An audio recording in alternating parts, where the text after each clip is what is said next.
Yeah, that's right. You're tuning in to the More For Me and You podcast. That's real interviews, real movie reviews, real people, real journeys. If you real, lock in. I've been working all night, early in the morning. If you hustle high, hustle, you can never waste a moment. That's more for me and you. That's more for me and you. That's more for me and you. That's more for me and you. Let's go. Well, thanks for coming in to the podcast studio. Thank you for having me. Absolutely. No, Tatiana Navarette. It's so cool to just have these full circle moments. Like, Yeah. we met at the very first Mometu College Film Festival when you Right. entered your film, Yeah. Born This Way, Yeah. student at Cal State University Long Beach. And now you're on my podcast. How cool is that? Super cool. I think it's pretty awesome. Yeah. It's insane to be here. It's really fun. Yeah. Yeah.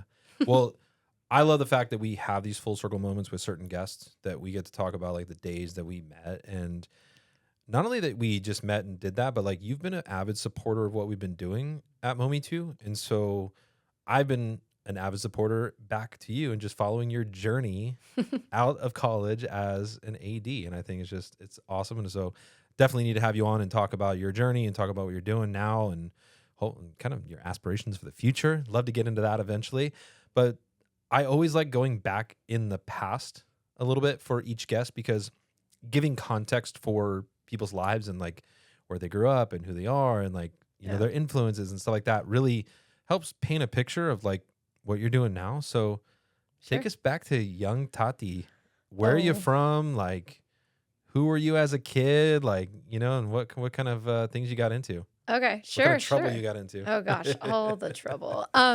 Let's see. So I grew up in Long Beach, California. I always was the dorkiest kid on the block. I was a big science nerd. I loved STEM related things. Okay. My parents were very like anti-technology. So I grew up primarily outside on the street, you know, and hanging out with like, you know, my friends. And my parents, you know, they didn't really want me to be inside watching TV or playing, you know, games on anything. They wanted me to go outside and go create and go do things and create things. And so that's how I got into a lot of trouble taking apart my family's home cell phone. And I was very curious to see what was inside all the little robotics, you know, little pieces and things like that. So I definitely developed an interest for robotics. From there, I did 8 years of robotics. And then I went on to high school, did 4 years of engineering. So that time like overlapped. Very cool. And yeah, super big nerd growing up. Yeah, still am. Being a nerd's great. Yeah. It's the coolest thing. One of my favorite movies of all time is Revenge of the Nerds. And so like talking about that is all great. Like I feel like the nerds were the cool kids. That's right. Yeah. But you just didn't know. Yeah, totally. And I was a nerd, but I was also a jock. So it was kind of a mix of both worlds. But that's so cool. I didn't know that about you. Yeah.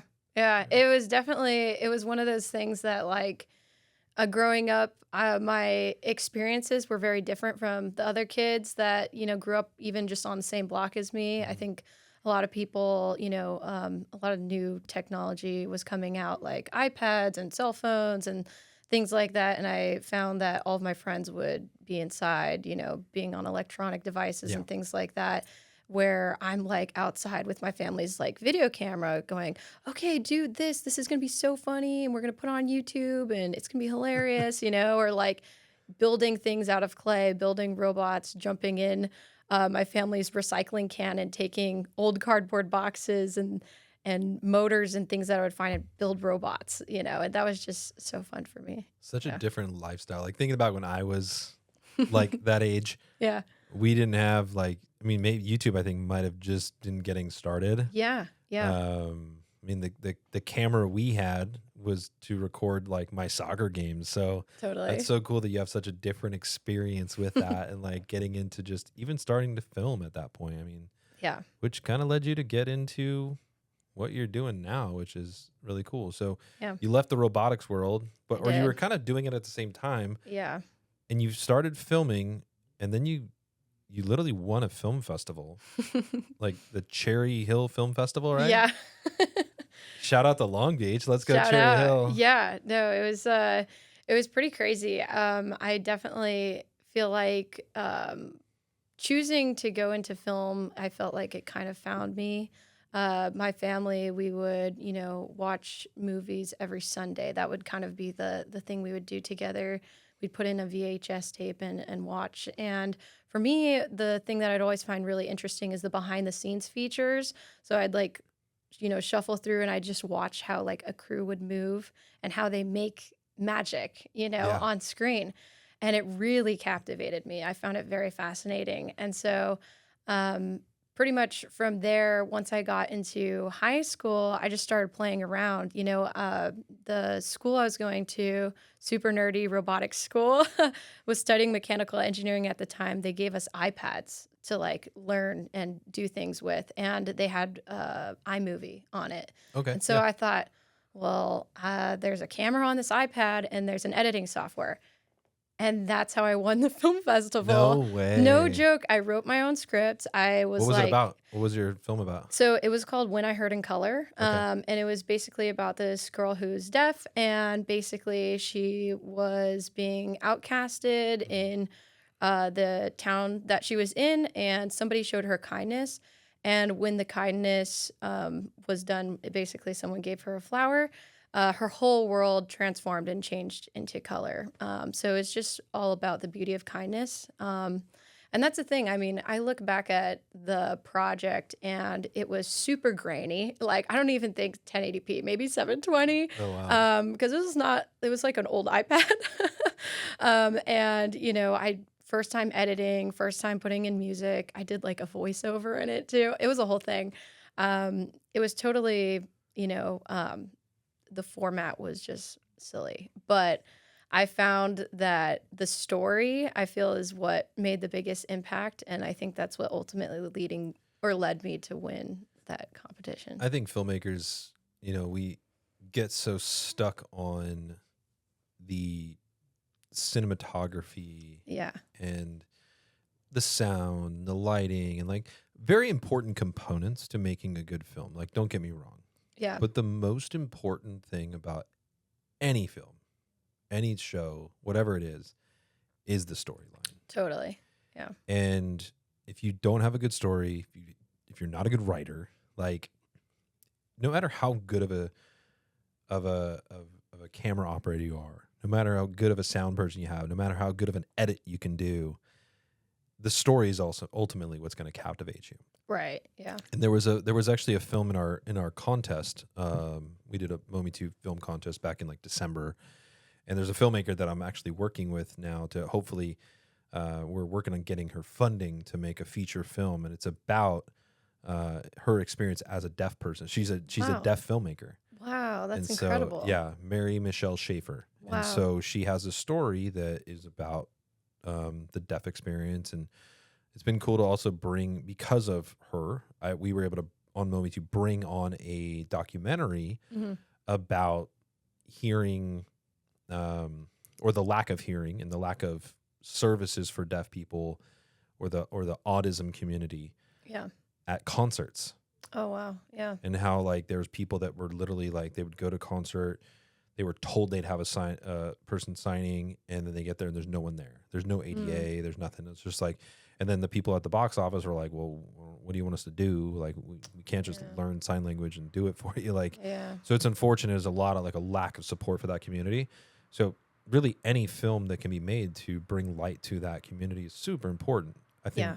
all of us that can hear take it super for granted. Totally. Yeah. I mean, even in the visual world, people take it for granted, like not having to wear contacts or not having to wear glasses, but you can still see, right? Like, obviously, a person that's blind, that's the furthest of the spectrum. But for the autism spectrum, there is people that can't hear at all. There's people that only can hear like 10%, and they need captions. They need all these things. So that's awesome that you made that type of film to really bring light and bring awareness to that community. Yeah, no, definitely.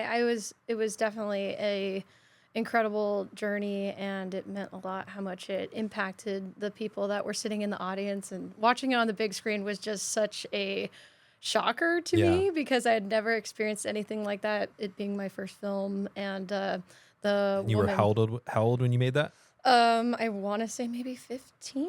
Crazy. Yeah, I was a freshman, and I'd say that was like definitely the moment that changed my life. Yeah. It was the woman behind me said, "Wow," when the screen changed from black and white to color, and I think I realized how much people making impacts on each other, through cinema, through storytelling, can make a big difference in the world. And I'd like to bring it actually back to how you're talking about the impact of audio in filmmaking. So when I first started out, all of my films that I would do it primarily visual, and most of them were no audio films outside of like background music and things like that. One primarily being because I couldn't figure out how to do good sound with an iPad. It's very difficult. Yeah. Very difficult. Yeah. But it also pushed me as a filmmaker because I think the best movies, if you turn off the sound, you understand exactly what's going on. And that's how I ended up getting into film school and going to Cal State Long Beach. So cool. Yeah. That's awesome. Yeah. So bringing it up, Cal State Long Beach. Go Beach. Go Beach. You went there for film school. You made this senior thesis project called Born This Way. Yeah. Made a huge impact. A lot of different film festivals that it was entered into. Yeah. How many wins that the film have? I'm not really sure. I know a lot of them were online based. I want to say 3. Yeah. I think by the time that I got to the film festival route, to be just quite frank, I was really burnt out. Yeah.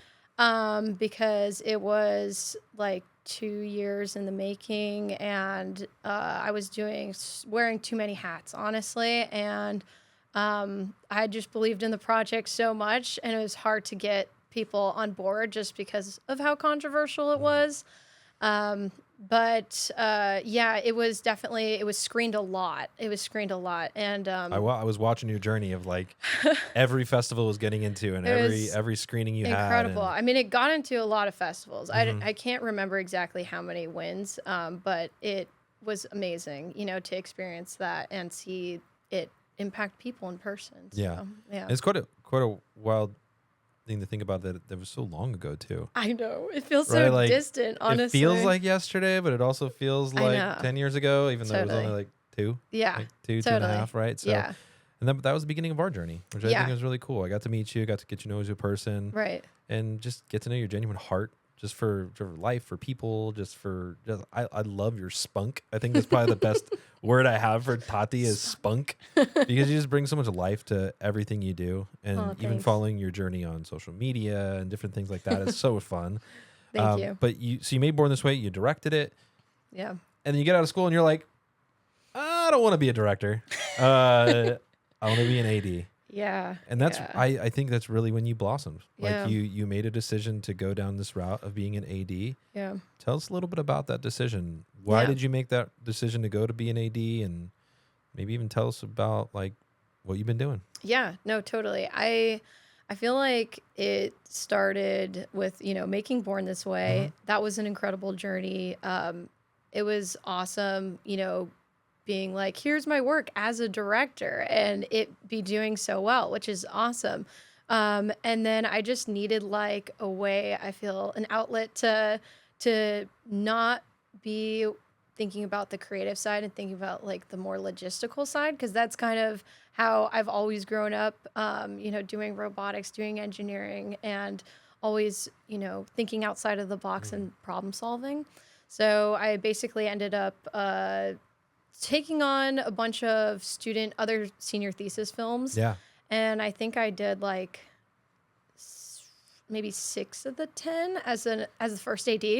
Well, I saw your name in a lot of them because like some other beach filmmakers were entered into the festival, and so I was just like, totally. Hey, I know that name. Hey, I know that name. Like, yeah, it's pretty fun. No, totally. And like 2 of them actually like won, which was really cool to see. And that always feels good to be like, oh, I was a part of that, But yeah, I'd Which say two? Which two were the ones you were speaking about? it was the Best in Horror.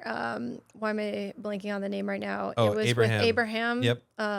The Abraham's Good Boy. Good Boy. Yep. Good Boy. Yeah. And then the other one was the like cafe. It was with Oh, with Nicolo Sohn. Nicolo. And, Exactly.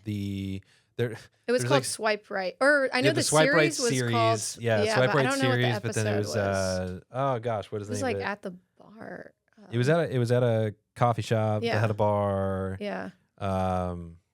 Gosh, he's gonna totally crush me for not remembering the name of the film. I But know. It just feels so distant, you know. I mean, well, it's not just that. They had like 2 different names for the film. So yeah, no, the Swipe totally. Right series. But then also, yeah, no, yeah, totally. yeah. I can't. Shoot, can't remember what it is. But I know it's about the couple that they have their first date and Yeah. it's super awkward, and then they end up making out in the car after. Yeah, no, totally. They got a best potential pilot, I believe. That yeah. Yeah.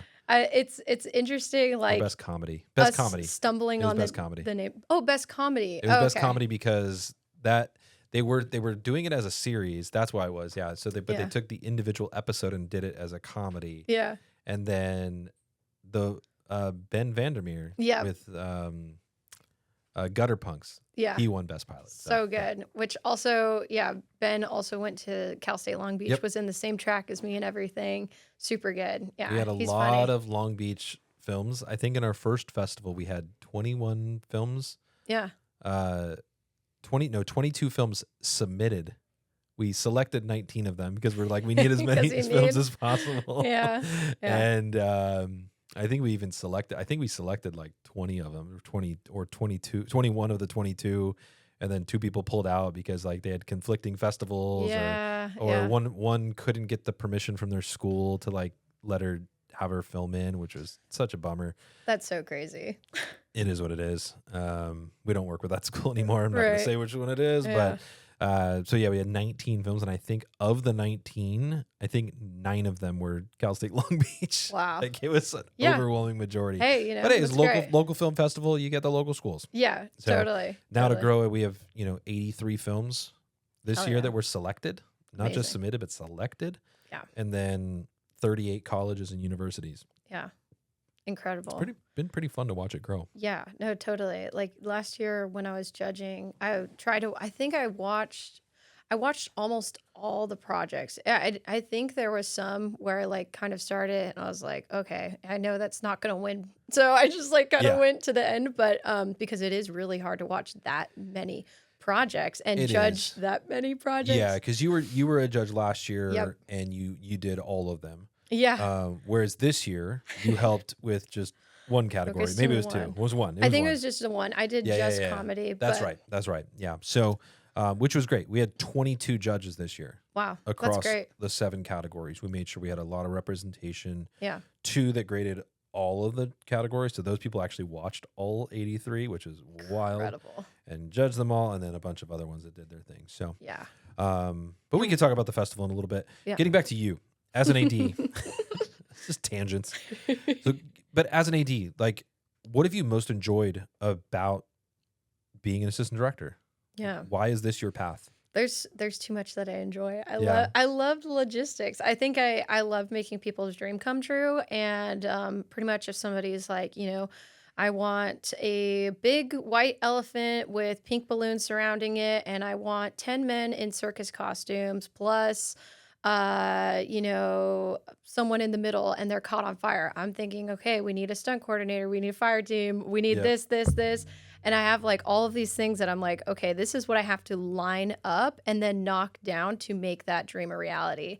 And I feel like the challenge of it is something that drives me. Yeah. I have always really liked challenges and puzzles and trying to figure out how to solve problems. And so being an AD and jumping onto set, that's something that you face every day, like multiple times a day. You've got 50 people coming up to you at once. I most of the time have, my walkie, my headset. So headset to talk to camera crew, walkie to talk to general crew, and you can change channels. So it could be multiple channels.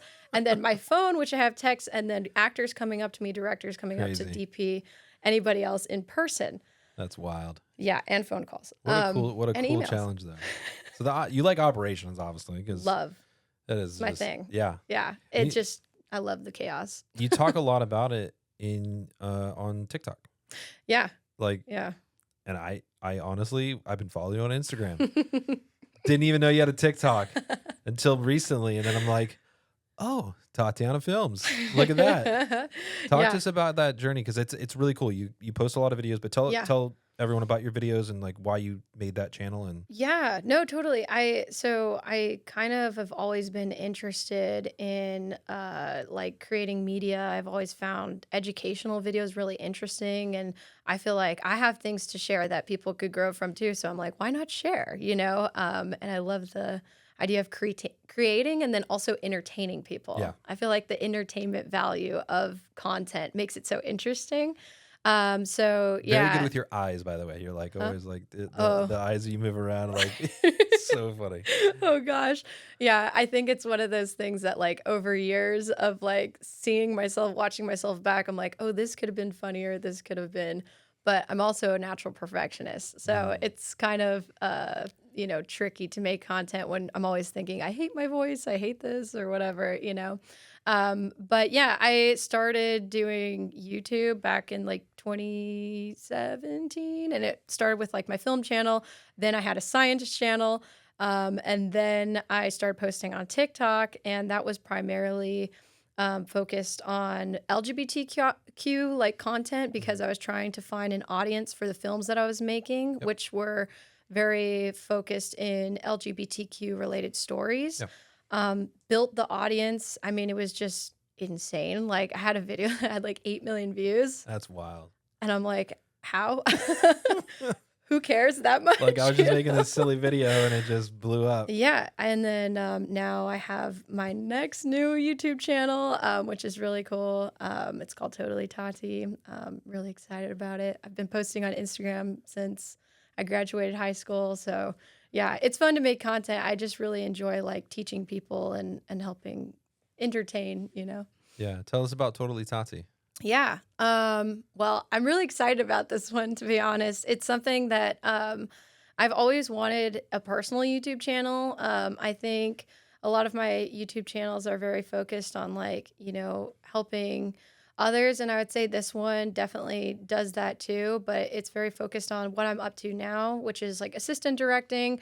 But then also it's focused in like education of on-set, like, talking to film directors, film producers, and everybody in between. I have a lot of people who will ask me for mentorship, and I feel like it's a great way to, show people this is what you can do, and these are the tips on how to learn. I think when I Googled what is an assistant director, how to AD, how to make a one-liner, how to, break down a schedule, I didn't find very much information about it. And so I felt like it was time to create something where people could find all that information in one centralized location, almost like a masterclass, basically.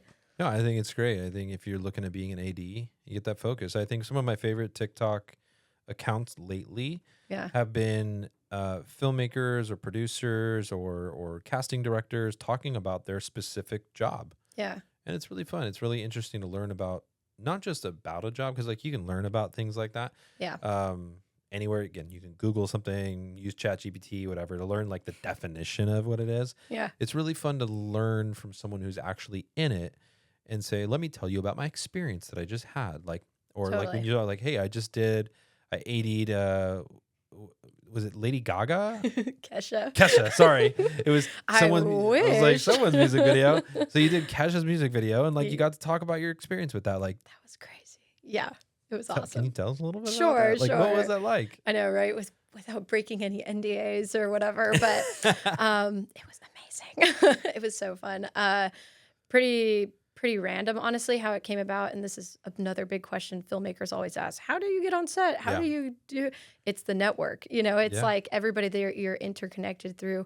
One day they might randomly be like, hey, in the next 48 hours, are you available to AD a Kesha video? I'm like, yeah, I'll be there. 100%, no problem. Pretty much just canceling all my plans. Exactly. That's basically what happened, honestly. But pretty much just showed up on set, and I was given the shot list and what needed to happen, and then I just went from there.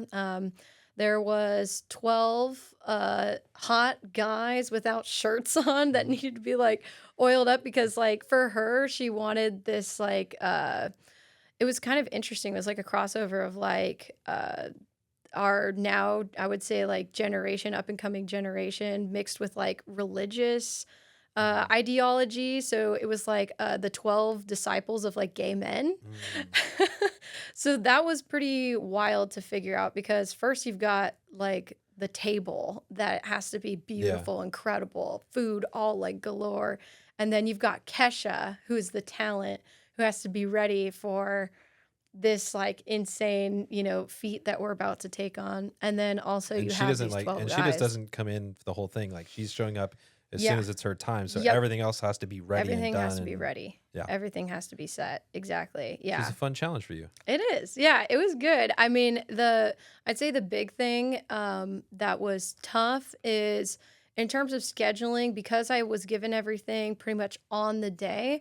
It was a lot of in-person figuring out, which is totally fair. It does happen. It's not like it hasn't happened before. So thank goodness I was Yeah. like, prepared. I asked all the questions that, you typically ask, and got to work, but we did lose a lot of time in the morning from just, waiting for her to get ready. But hey, if there's someone there for her nails, hair, makeup, costume, et cetera, her management team, it's like, I understand that's going to take some time, So yeah. And we weren't going to finish till we finished. So 17-hour day later. Wow. Yeah. That's a long day. Long one. Yeah. What would you say it was the biggest learning moment of that shoot for you? Because there's always got to be a takeaway. Like no matter Yeah. what you do, Yeah. there's always gonna be a takeaway. What was your biggest takeaway from like whether it be a growth moment, Yeah. or a learning moment, or whatever it may be? Yeah, I would say patience because I'm definitely when I AD, I want to maximize the day. So like I'm the kind of person who as soon as I step onto set, I'm like ready to hit the ground running.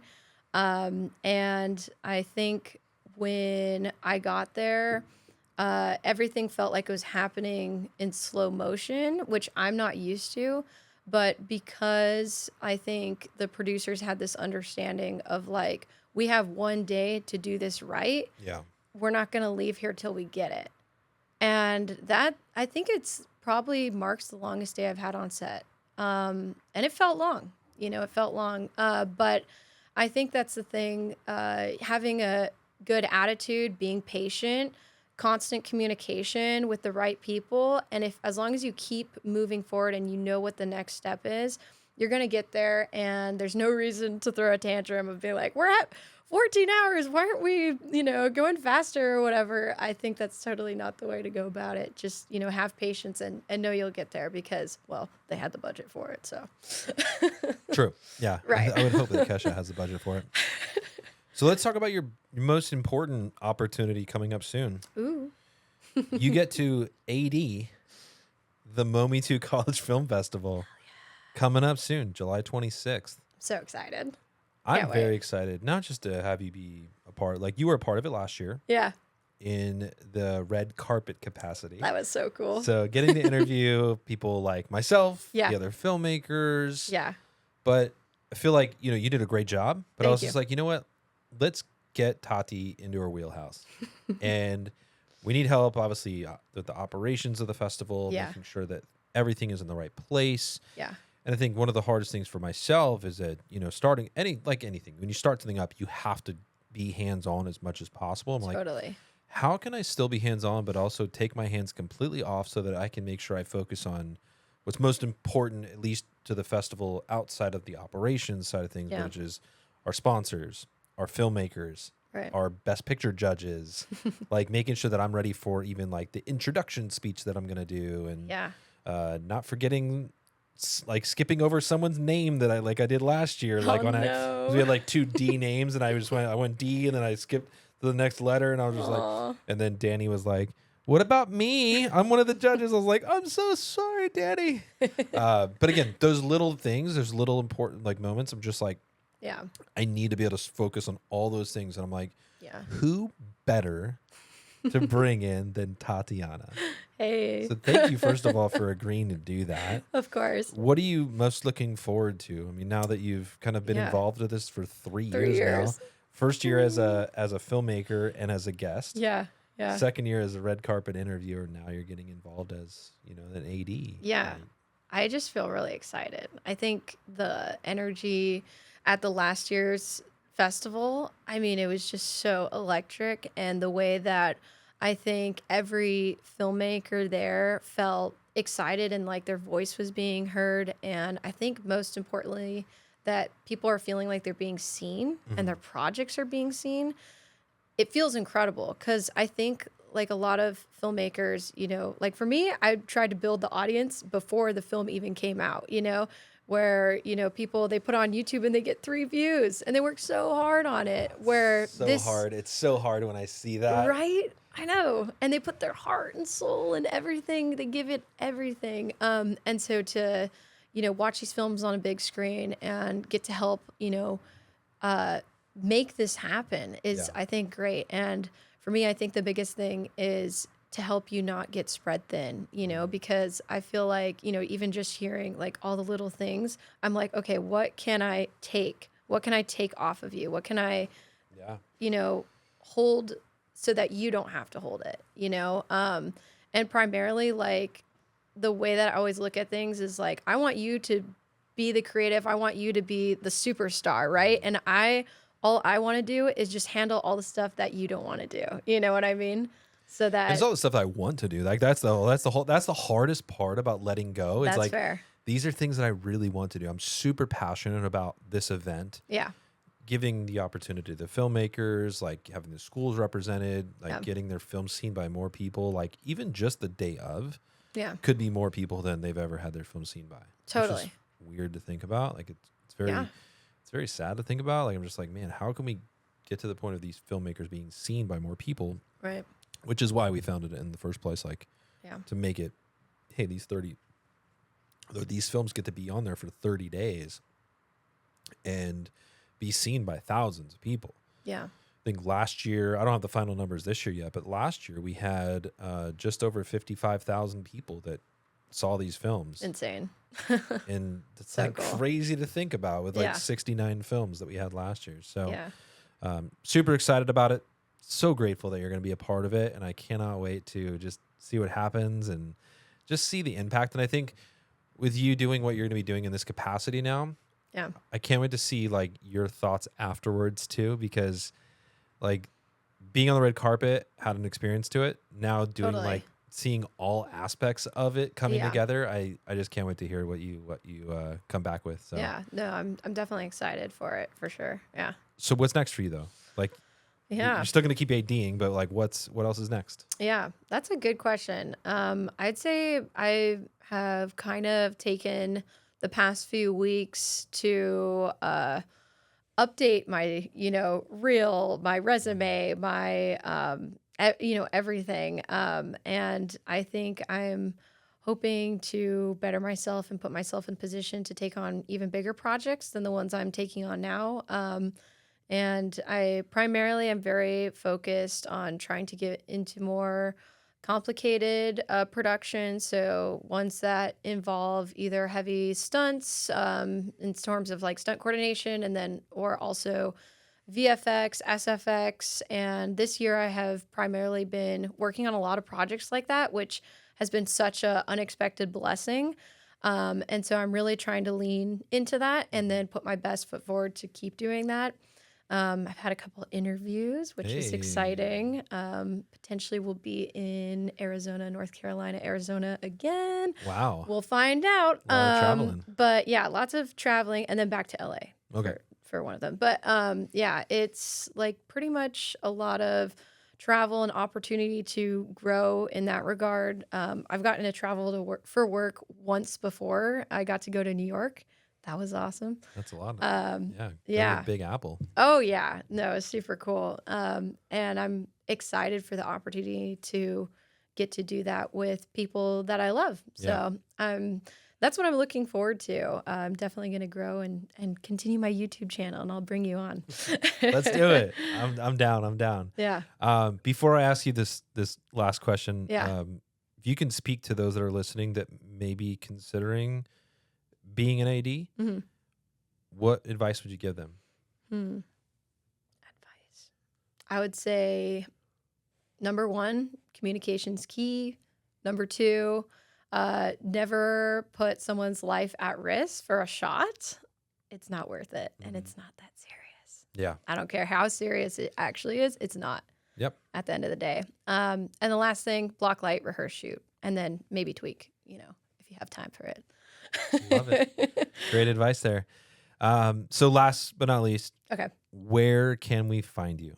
So if you want to look right into the barrel of that camera, let everyone know where you can find you. Yeah. Social media, websites, YouTube channels, all the channels. Oh my gosh. Let us know where we can find you. Yeah, totally. Hey, everybody. If you want to connect with me, check me out on Instagram, Tatiana_films.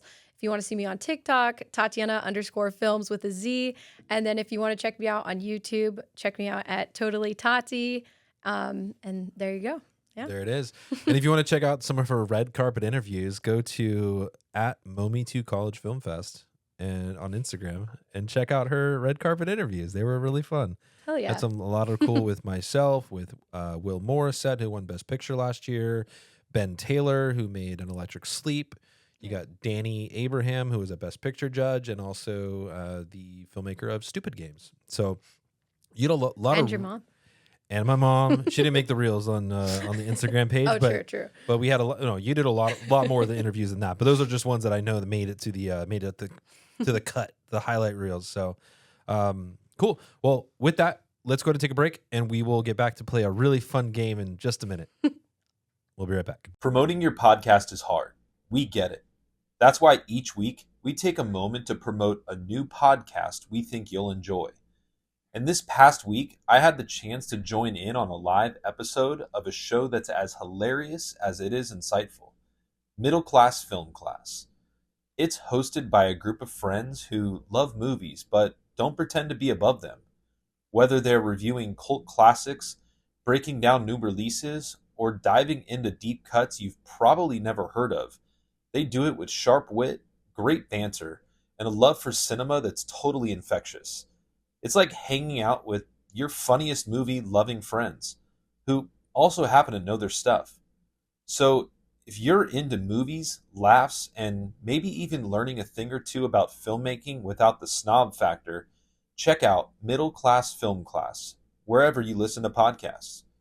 And with that, let's get back into the episode. All right. Well, welcome back to the More For Me and You podcast. Tatiana Navarette. Would you like to play a little game we like to call This or That? Let's do it. Let's do it.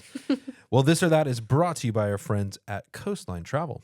So if you're looking at going anywhere in the world, even if it's just Arizona or North Carolina or wherever you're going to shoot next, or New York, anywhere in the world, you can use coastlinetravel.com or go to Coastline Travel, but go to coastlinetravel.com to book your flight, hotel, and excursion, rental car, whatever you want to do.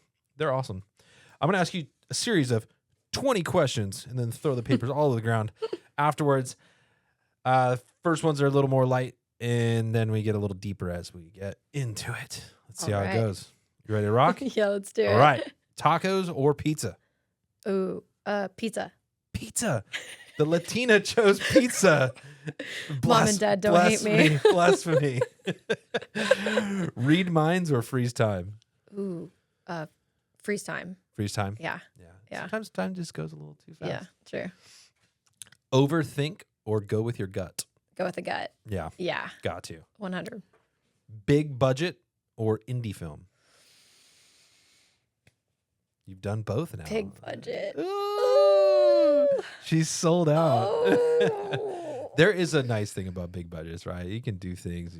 You don't have as many restrictions. You do still have to stay on time and everything. But it's the time. Yeah. The time. It makes all the difference. And I feel like it can help make people's dreams even more magical, you know?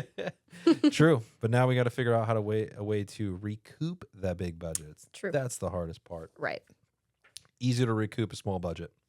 Sunrise or sunset? Sunset.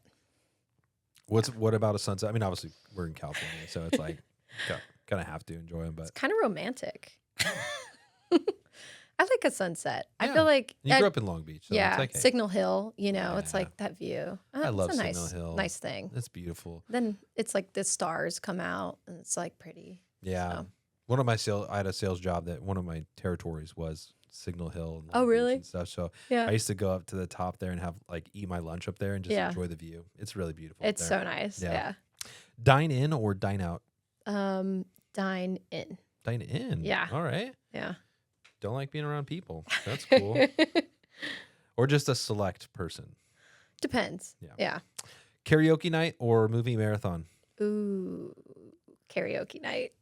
So she like to dine in, but then she still wants to go out and party and sing some songs. I see the method of your madness. Yeah, usually it's alone in front of the TV, like in the house, you know. Oh, so, you got your own karaoke machine. Yep, exactly. Let's go. Sneakers or heels? Oh, heels. Yeah, all Mhm. about the heels. 100%. I always try to wear heels on set, but it always is painful at the end of the day. Yeah, But it looks good. I was gonna say it's like the last place you want to wear heels is on set, but Done it. hit the red carpet or something like that. Okay, but Always got to look good, you know. yeah, hey, I respect it. The power heels. That's right. Who needs a power suit? I got power heels. Exactly. Slating scenes or wrangling extras? Ooh.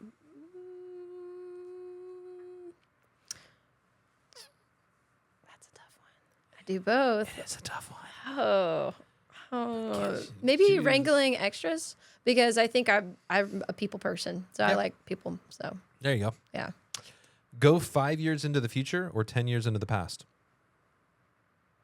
I would say 5 years into the future. Yeah. Yeah, I'd be curious what I'm up to. What do you hope you're doing? Doing this, Another podcast. another podcast with you. We can do that. No, but seriously, what do you think you want to be doing in 5 years? I definitely see myself going through the DGA training program. So in 5 years, I should be hopefully 2 years into or 2 years out of that program and just working on TV shows as an assistant director. So that's the goal. I Yeah. love that. Yeah. It's a great goal. Yeah. That vision board stuff. I Yep. love it. Throw that paper. Foreign films or Hollywood classics? Ooh. I'd say foreign films. There's some interesting ones. Yeah. Yeah. What other languages do you like seeing films in? I would say like probably Spanish. I don't speak Spanish. I wish I did. But Can you with understand Spanish or no? Somewhat. some, Yeah. some. If there's captions, it's great. Yeah. Love it. Same. Yeah. With Yeah. you on that. Yeah, I'm a big Korean film fan. Oh, cool. Love Korean films Yeah. and French films. Oh, okay. So yeah, Hell yeah. that's kind of where I go to. And some would actually even say like English films, which is weird, but like British English. Yeah. 'Cause it's kind of a foreign language. If you have to- Kinda. but if you have to listen to it with subtitles, it's like, all right, Yeah. then it's yeah. a foreign language, kind of. Coffee fueled or adrenaline fueled? Oh. Probably coffee. Coffee. But I am always adrenaline. A little bit of fueled. both. Dogs or cats? Oh, dogs. This is fun. We had a game where one Super day we were good. trying to throw them into the trash can, like every time. It's really good. You need If a you're- if fourth you're- camera for the floor right I now. know, right? If you're listening to this, well, I'm throwing all these papers around. It's really fun. It's my favorite part of the podcast. It gives me the most joy. City life or nature escape? Nature. Got to get away for a little bit. Definitely. Yeah. This is one of my favorite questions of all time. We've asked it on a couple other ones as well. With toilet paper, Okay. you going over or under? Oh, over. Got to be an over person. I know. Under yeah. people are just psychotic. I Yeah, don't know. yeah. I can't be friends with you. Yeah, I know. It's something I don't even think about. It's just intuitive. You know? Isn't it like it's either mullet or beard or one of the two? I don't know. Oh, is that what it is? I Oh think my it's- gosh, I've never heard that. Yeah, some random ones. All right, we get to some fun questions now. Okay, I'm ready. Pre-production or post-production? Oh, Just production. production. I love production. Pre-production because that's where like all the planning Love happens. planning happens, yeah. There's a lot of puzzles that happen in pre-production, but I love the hands-on stuff. So Yeah, we actually got a really cool AI software. Ooh. So like, I'm not a massive fan of AI in filmmaking. Okay. Like, I still want things to be organic, the Sure. writing, the filming, everything, right? Yeah. But there are some cool tools out there. There's a company called Film You Stage, and they donated 8 packages to the film festival. Wow. So people get a 1-year subscription. Like once they started it, they get to use it for a year. Yeah. And it's a pre-production AI software, so it really helps bring down the Really? cost of like Oh. your planning and your costs and all that stuff. It's really cool. I mean, that's great. yeah, Yeah. like over 20,000 filmmakers use it already, and so Hell really yeah. cool that there's going to be 8 student filmmakers that get to use That it get to to make try their it. next film. It's really cool. That'll be good. Hopefully it goes well. Yeah. Quiet on the set or light banter allowed? Huh. Wait, say it again. Quiet on set or So do you like to be completely quiet on the set, or are you kind of cool? Are you kind of that cool Oh. lady is like, hey, a little bit of light banter is allowed? Is that okay? Are you uh, a stickler? Or are you kind of letting people have fun a little depends. bit? I know. I would say I lean into keeping the energy up, and I would say people most of the time are like kind of lightly chatting, Yeah. but they know lightly, that's the No the key. laughing. Oh man, it's like hard. you always have to make it a joke, right? You walk up to them and it's like no fun here, right? Yeah. But like it's not actually, You're but the fun, like you're the fun police. it's like you tell them to just kind of like just take it down a little bit, Yeah. bit though, just so that we can hear each other, because that's the big thing is like most of the time if you can't hear the director or the actors, then someone's too loud. Yep. And it happens all the time. So Are yeah. you going for one perfect take or multiple safety takes? I don't believe in safety.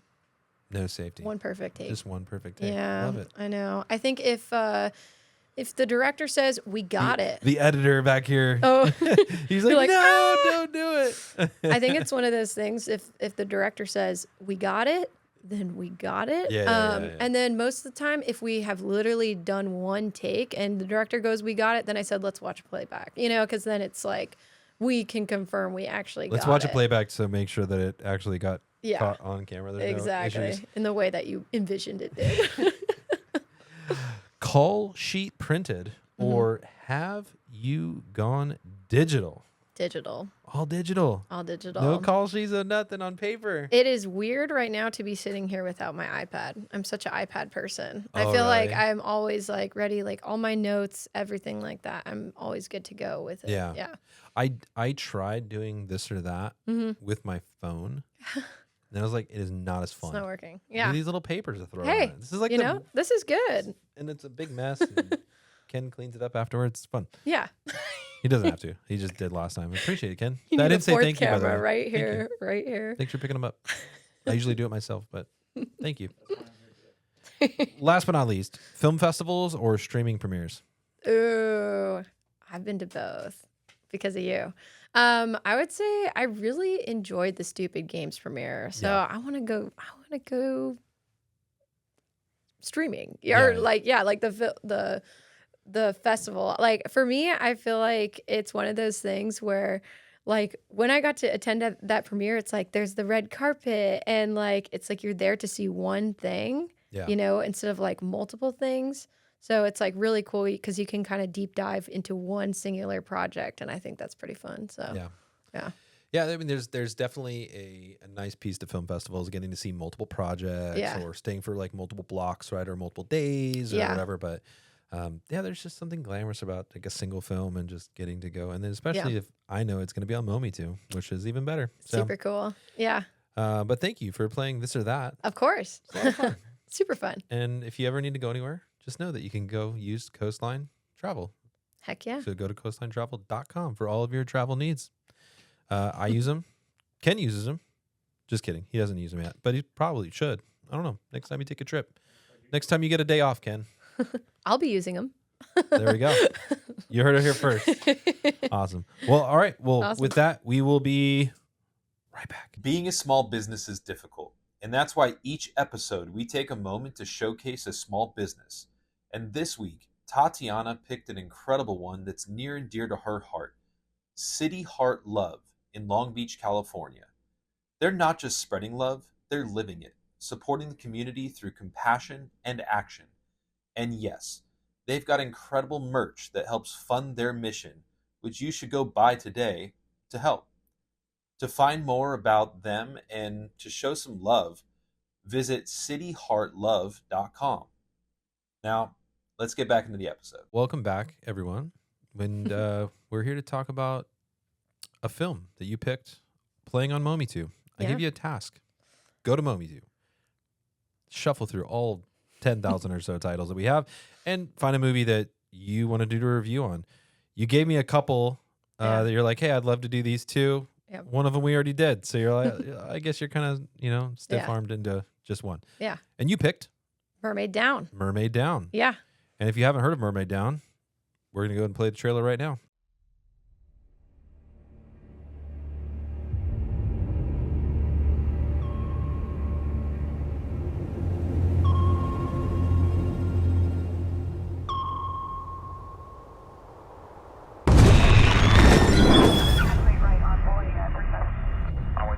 Logic and practicality would dictate that one must maim a mythical creature if one wants to transport a mythical creature. We take our fire axe and chop her tail off, hack it off.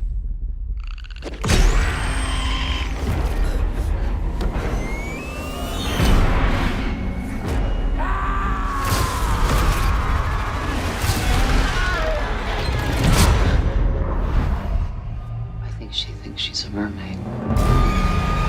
Why are you on my boat?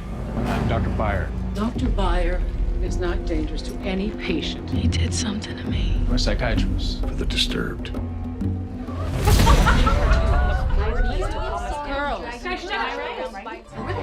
Okay, I cannot hear when you are both speaking at the same time.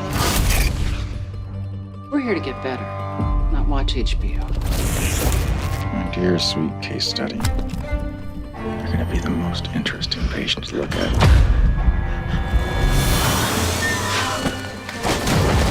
Underneath that straitjacket. She's gonna need some powerful drugs to get over that mermaid fantasy up in her attic. Just look at her. Why don't you go to hell, you little faker? This is what happens when you turn this place into a house of lies.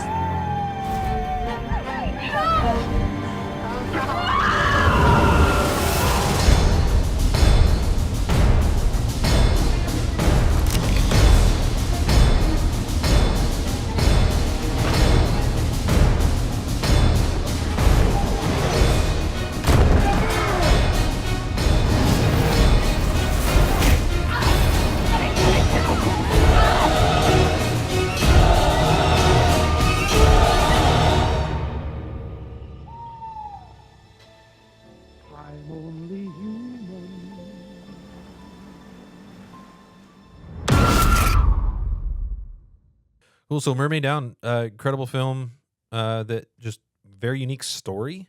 Super unique. It's been on Mometu for a little while, and I've been wanting to watch it. So I'm really happy that you picked it. Yeah. I have a lot of thoughts. Yeah. But this episode's not about me. It's about you. Well, I can't wait to hear your thoughts because I have a lot of thoughts too. Yes. Well, we can do our own thoughts together. Incredible. But what were your first thoughts on the film? I was very drawn in by the cover photo. Like I thought the movie poster. I was like, oh, this looks kind of interesting. And, I'm like just assumed that it probably wasn't backed by a big studio. And I was thinking, I'm like, I wonder how they're going to do this big budget concept with a small budget, which later find out 85,000. 85,000. Yeah. Yeah. Even though someone came out and said, oh, we made this for 3 point blah, blah, blah mil. It was just it was to draw up people, draw up people talking. And I was like, no, $85,000. Yeah. Yeah. No, totally. I mean, which is very impressive. I'd say the production value of like the boat, the mermaid tail, all the actors, all the things that made this movie complicated, that adds up, the multiple locations, et cetera, probably multiple production days. Yeah. All that. Special effects. But yeah, I would say my first impression was that there's a lot to the story. There is a mermaid who has her tail chopped off and then grows legs.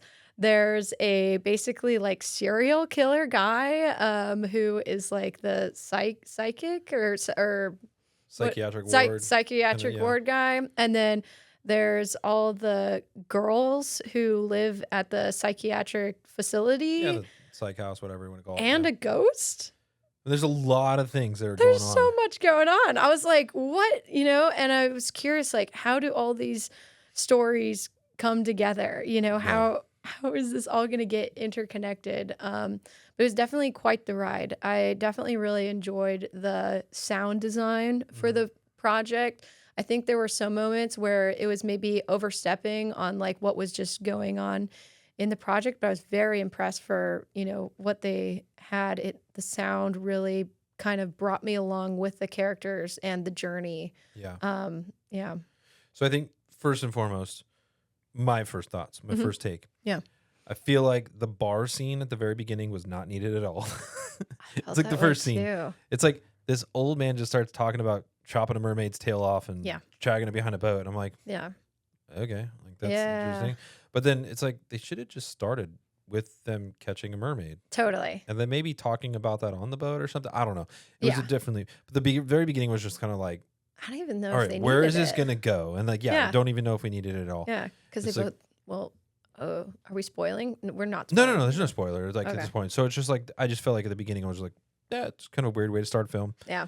And I kind of understood why they did it because they wanted to make sure that the younger guy overhears it or something. So Yeah. whatever. But either way, they could have just started it Yeah. as is and probably saved a little bit of money there, or maybe put that money into something else. Yeah. Don't know.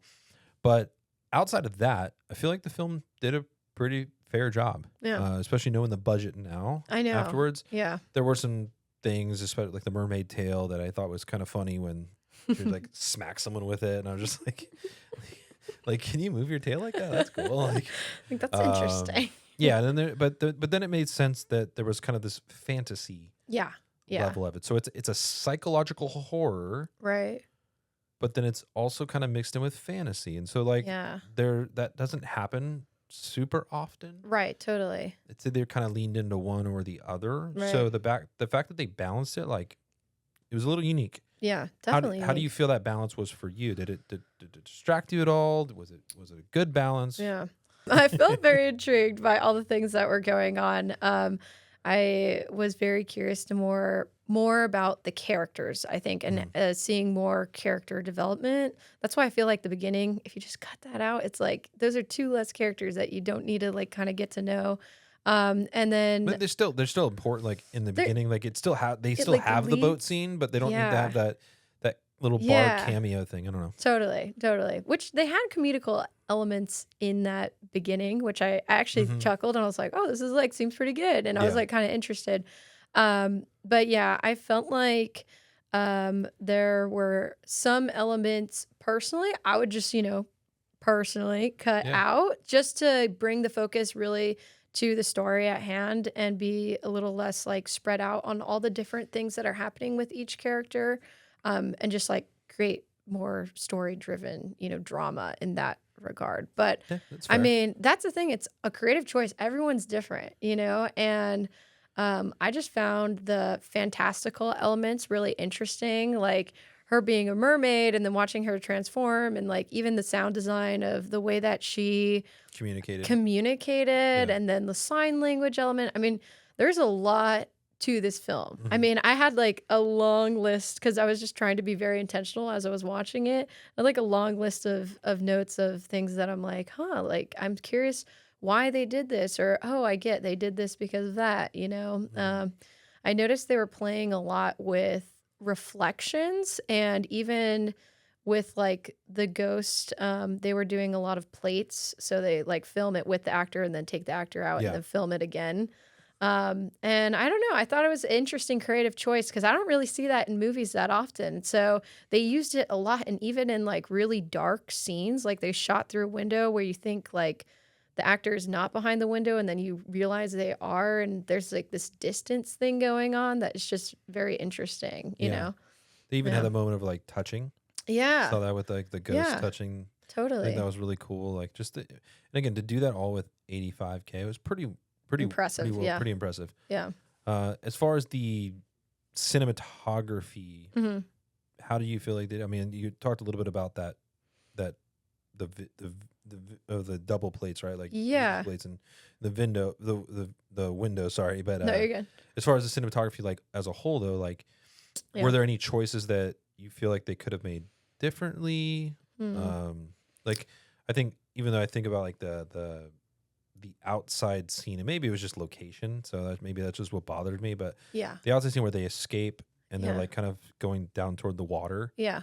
I don't know. There's something off for me at that point, but Sure. were there any decisions that you feel like they could have made differently? Yeah, I feel like just from working with the, low budget and higher budget projects, I think at the end of the day, a lot of the time, some of the first things that get cut is lighting. They're like, okay, less is more, and they just like throw a tube or even put a tube on the camera. The camera tracks, and even like let's not swap the lens, all of these little things, but I think they definitely do affect the movie in the end. I feel like their big production value was the opening boat scene, and I thought that was shot pretty well. I think their coverage was pretty good, but there was definitely some scenes where I'm like, I felt like the coverage could have been more, and I think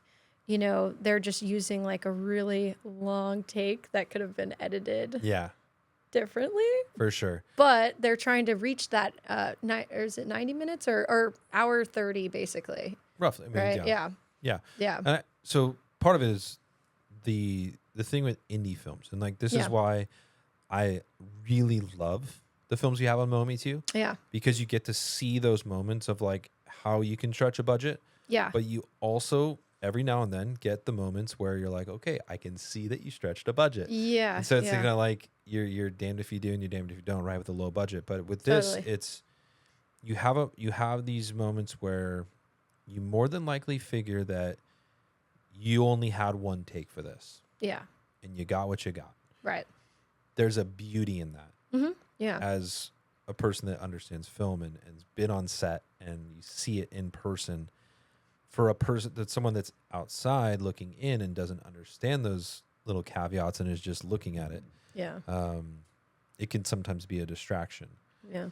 I felt like this film did a good job for both types of audiences. And that's where I always try to take a step back. Yeah. All the flaws, the little minute details that I'm like, okay, that could have been cleaned up a little bit with another take or whatever. But like I sit back and I'm like, could both audiences, like the cinephile audience and the just average watcher, like average viewer, are they both going to enjoy the film? Yeah. And that's where I always come back to is if that's being done, then a low budget indie is being done well. Yeah. If only one audience or the other is going to enjoy it, because there's some cinephiles that hate like big budget films because they're like, all the shit you did was just way over the top and too much. Oh yeah. Right. Where I would appreciate a little more rawness and decisions made. So I just always go back to that. So with the films we have on Mometu, we have a very great selection of those types of films that appeal to both audiences. And that's what I really, really try to make sure we handle here. Yeah. So with Mermaid Down, a film that I've literally been wanting to see for a while, I'm so happy you picked this because I got to see another film that I can recommend now. Yeah, totally. That's like my overall goal with this is like, hey, can we recommend this to someone? Yeah. What type of audience do you feel like would be perfect for this? Yeah, it's kind of interesting because it has so many. I feel like it's variety packed. You have basically the mermaid, which kind of leans into the like fantasy, but then you also have like a lot of drama with the way the plot is written and pans out. And then there are elements of horror and some like a little bit of gore and stuff like that, which if you're into that, then awesome. You'll enjoy it. Yeah. I think they really do lean into a lot of different people, and find ways that people can relate to the characters. So for sure. Yeah. If you could ask the director one question, what would you ask them? That's a good question. It's on the spot. Do you have a question for the director? Because I do. Okay, go ahead. So my personal question would go to like, what was your biggest challenge with the girl with having a tail, right? 'Cause Oh, yeah. that's a unique piece to being a filmmaker, right? Like that's not something you normally do every day. Yeah. Right. Totally. Her being in a wheelchair, totally normal. Like Yeah. her being in a bed, totally normal. Like Yeah. her being strapped down, totally normal. Like Yeah. even to the point of getting chopped by an axe, sure, totally normal. Like in a way, but the aspect of actually filming around a tail, that's unique. That is super unique. I would just want to know, like, what are the biggest challenges with that? Yeah. That would be my personal question. Yeah, no, that's fair. I think a lot of my questions stemmed because like I watched Splash when I was like younger, and I thought that movie was really good. Like I haven't seen it in a long time, so I can't reference it as clearly as I probably could have back then. But I feel like that mermaid was, like delved into like really like beautiful character where like this mermaid I feel like had elements of like scariness and like even like the way she moved to like the way that she would like shriek. I'm just like curious from the director's perspective why he chose to have her like perform like that. Like was he inspired by any like mythical tales and things like that? How did he create that mermaid to be the right mermaid for his project? Because you can portray 100%. fantastical things in many different ways. Because a vampire can look like one thing, but it could also look like another thing. Mermaid could look like one thing, another thing. That's a great point. Yeah. That's a great question. Yeah. Who would you recommend, like, of your friend groups? Who would you recommend to go see this film? That's a good question.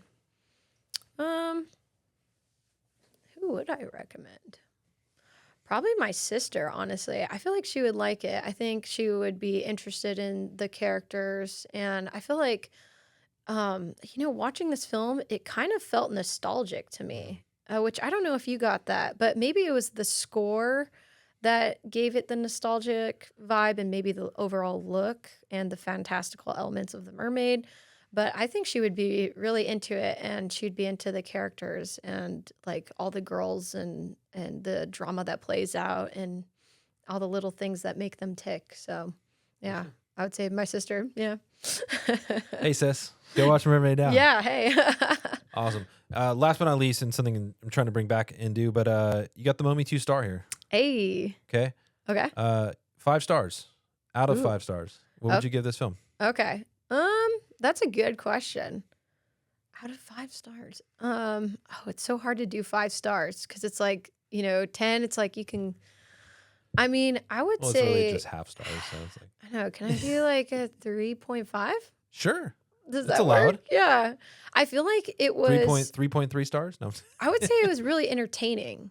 Yeah. I definitely felt very entertained.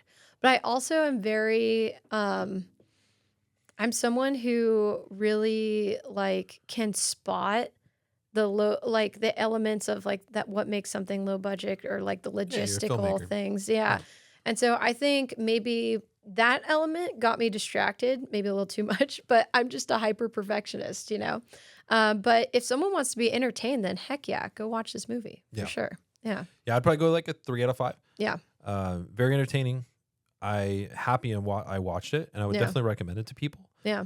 I feel like maybe it was just a time of day that I watched the film. Yeah. Because I watched it very late. And so I will say that this is a film, if I'm going to recommend it to someone, you need to make sure you put your phone down and pay attention to it. 100%. Because there's a lot of little details. There's these moments that you need to be super aware of what's happening. Yeah. To make some of the things at the end of the film make sense. Exactly. I think there's some movies you can kind of get away with a little bit here and there where you're kind of like at home, you're watching a movie, you're streaming something, and you're like checking your phone or whatever. You kind of hear what's going on, you kind of see, but like this one is like very detail oriented in that sense where because it's the storyline is kind of mixing so many different genres, you have to really pay attention. Yeah. So that's what I would say recommended wise is like, don't watch this film unless you have the capability of focusing and not being distracted by anything else. So totally. Yeah. But Tati, thank you so much for coming on the podcast. I'm glad that we were able to get you on and talk about your AD journey. cannot wait to see what else you do in your career. This is just the beginning. Heck yeah. And it's already been such a wild ride. So That's right. And I can't wait to get involved with Tati, your channel. Oh, totally Tati. Totally yeah. Tati. Totally Tati. I was gonna say Tati Let's do it. totally, and like, that Tati's doesn't totally, right? That doesn't make any sense. Totally Tati. But yeah, everyone go check out Tati. Go check out her pages and Awesome. follow her journey as an AD. It's a really unique journey because of the fact that it's not looking at actors or a director. Getting to know someone that actually is pulling all the strings behind the camera, I think is really really cool. So Cool. Thanks again for coming on. Thank you. And I'll see you at the festival. Sounds great. Let's go. See you there. Thanks for spending your time with us today on the More For Me and You podcast. If you've made it to the end, we appreciate you. Now, go do us a quick favor. Please like, comment, and share this episode. And before you go, don't forget to subscribe so you never miss an episode with the incredible guests we have coming up. You can also follow us at Mometu Podcast on Instagram and on TikTok. Oh, and for your next movie night, check out the Mometu app. It's free and packed with amazing movies and shows you've probably never seen. Until next time, take care, stay safe, and we'll see you in the pod.